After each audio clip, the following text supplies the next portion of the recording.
पाप और पुण्य।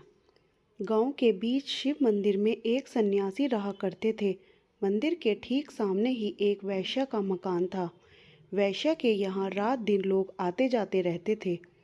यह देखकर सन्यासी मन ही मन कुड़कुड़ाया करता था। एक दिन वह अपने को नहीं रोक सका और उस वैश्य को बुलावा भेजा। उसके आते ही फटकारते हुए कहा, तुझे लाज नहीं आती पापिन? दिन रात पाप करती रहती है, मरने पर तेरी क्या गति होगी?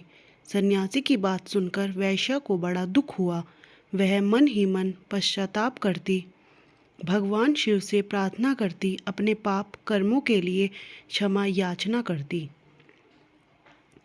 बेचारी कुछ जानती नहीं थी, बेबस उसे पेट के लिए वैश्यावृत्ति करनी पड़ती, किंतु दिन रात पश्चाताप और ईश्वर से क्षमा याचना करती रहती।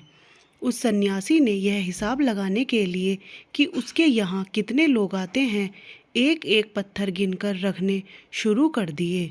जब कोई आता, एक पत्थर उठाकर रख देता। इस प्रकार पत्थरों का बड़ा भारी ढेर लग गया। तो सन्यासी ने एक दिन फिर उस वैश्य को बुलाया और कहा, पापिन देख तेरे पापों का ढेर। यमराज के यहाँ तेरी क्या गति होगी? अब तो पाप छोड़।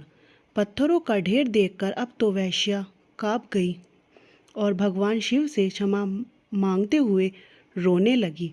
अपनी मुक्ति के लिए उसने वह पाप कर्म छोड़ दिया। कुछ जानती नहीं थी, न किसी तरह से कमा सकती थी।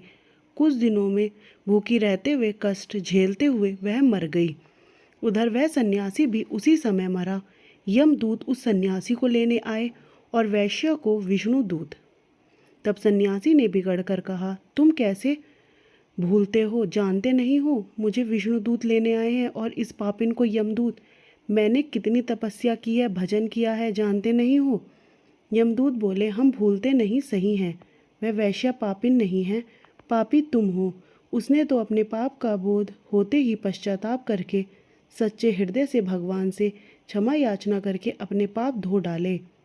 अब वह मुक्ति की अधिकारिणी है और तुमने सारा जीवन दूसरे के पापों का हिसाब लगाने की पाप वृत्ति में, पाप भावना में जब तब छोड़ छाड़ दिए और पापों का अर्जन किया।